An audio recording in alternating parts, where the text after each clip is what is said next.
समुद्र की काली लहरें, रात का सन्नाटा और धीरे धीरे पानी में डूबती एक पूरी नगरी। इतिहास के पन्नों में उसे द्वारका कहा गया। भगवान कृष्ण की नगरी, सोने से चमकती हुई, हजारों महलों, विशाल बंदरगाहों और रहस्यमयी गलियों से भरी एक ऐसी नगरी जिसे देखने के लिए दूर दूर के व्यापारी समुद्र पार करके आते थे।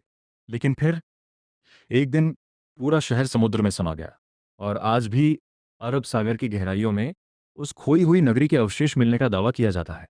कहानी शुरू होती है महाभारत के बाद के भारत से। कुरुक्षेत्र की धरती पर युद्ध खत्म हो चुका था। हजारों लाशों के बीच धूल उड़ रही थी। राज्य बच गए थे, लेकिन रिश्ते खत्म हो चुके थे। उस समय भगवान कृष्ण जानते थे कि अब यदुवंश का अंत करीब है। मथुरा लगातार दुश्मनों के हमलों का सामना कर रही थी। जरासंध जैसे शक्तिशाली राजा बार बार हमला कर रहे थे। और तभी कृष्ण ने लिया एक ऐसा फैसला जिसने इतिहास बदल दिया। समुद्र के किनारे बसाई गई एक नई नगरी, द्वारका। कहा जाता है यह कोई साधारण शहर नहीं था। विशाल पत्थरों से बने महल, सोने और चांदी से सजे दरबार, समुद्र के बीचों बीच खड़ा एक ऐसा नगर जो दूर से किसी सपने जैसा दिखाई देता था। कुरानों में लिखा गया, द्वारका में 9 लाख से ज्यादा महल थे। हर सड़क चौड़ी, हर बाजार चमकदार और हर दीवार पर नक्काशी। लेकिन द्वारका की सबसे बड़ी ताकत थी उसका समुद्री साम्राज्य। उस समय जब दुनिया के कई हिस्सों में लोग मिट्टी के घरों में रहते थे, द्वारका के बंदरगाहों पर विशाल जहाज खड़े रहते थे। अरब से व्यापारी आते थे, मिस्र से सामान आता था और भारत का सोना समुद्रों के रास्ते पूरी दुनिया तक पहुंचता था। लेकिन कहानी यहाँ खत्म नहीं होती। इतिहास के सबसे बड़े रहस्यों से एक छुपा था द्वारका की इंजीनियरिंग में। समुद्र की लहरों से बचाने के लिए विशाल पत्थरों की दीवारें बनाई गई थीं। ऐसी संरचनाएं जो आज के आधुनिक समुद्री शहरों जैसी लगती हैं। कुछ इतिहासकार मानते हैं द्वारका अपने समय से हजारों साल आगे थी। लेकिन फिर समय ने करवट बदली।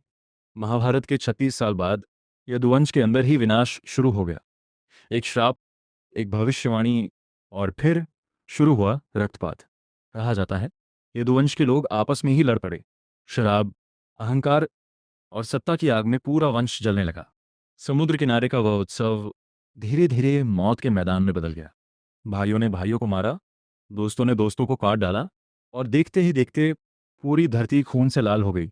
उस समय कृष्ण शांत खड़े थे, जैसे उन्हें पहले से सब पता हो। और फिर जंगल के एक शांत कोने में एक शिकारी का तीर भगवान कृष्ण के पैर में लगा।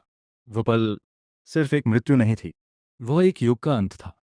कहा जाता है कृष्ण के जाने के बाद समुद्र बेचैन हो उठा। आसमान काला पड़ गया, तेज हवाएं चलने लगी और द्वारका के लोगों को चेतावनी दी गई, ये नगरी अब ज्यादा समय तक नहीं बचेगी। लोग भागने लगे, जहाज भरने लगे, मंदिर खाली होने लगे। और फिर अरब सागर की विशाल लहरें उठीं। पहले बंदरगाह डूबे, फिर बाजार, फिर महल। लोग चीखते रहे, मंदिरों की घंटियां बजती रहीं, लेकिन समुद्र रुकने वाला नहीं था। कुछ ही घंटों में पूरी द्वारका समुद्र में समा गई, जैसे वह कभी अस्तित्व में थी ही नहीं। सदियों तक लोगों ने इसे सिर्फ एक कथा माना, एक धार्मिक कहानी, एक मिथक। लेकिन 20वीं सदी में कुछ ऐसा हुआ जिसने दुनिया को चौंका दिया। गुजरात के तट पर समुद्री खोज शुरू हुई और समुद्र की गहराइयों में पत्थरों की दीवारें मिली, पुराने ढांचे मिले, विशाल संरचनाओं के अवशेष मिले। वैज्ञानिकों ने दावा किया ये किसी प्राचीन नगरी के निशान हो सकते हैं। कुछ पत्थर हजारों साल पुराने बताए गए। इतिहास फिर सवाल पूछने लगा, क्या द्वारका सच में मौजूद थी? क्या महाभारत सिर्फ कहानी नहीं बल्कि वास्तविक इतिहास था?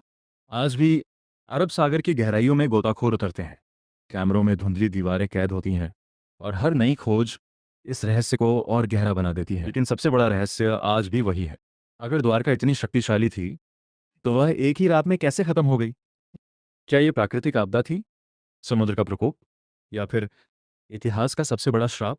शायद सच्चाई आज भी समुद्र की उन्हीं गहराइयों में दबी हुई है, जहां कभी सोने की नगरी चमकती थी और रात के सन्नाटे में जब अरब सागर की लहरें किनारों से टकराती हैं तो ऐसा लगता है जैसे डूबी हुई द्वारका आज भी अपनी कहानी सुनाने की कोशिश कर रही हो।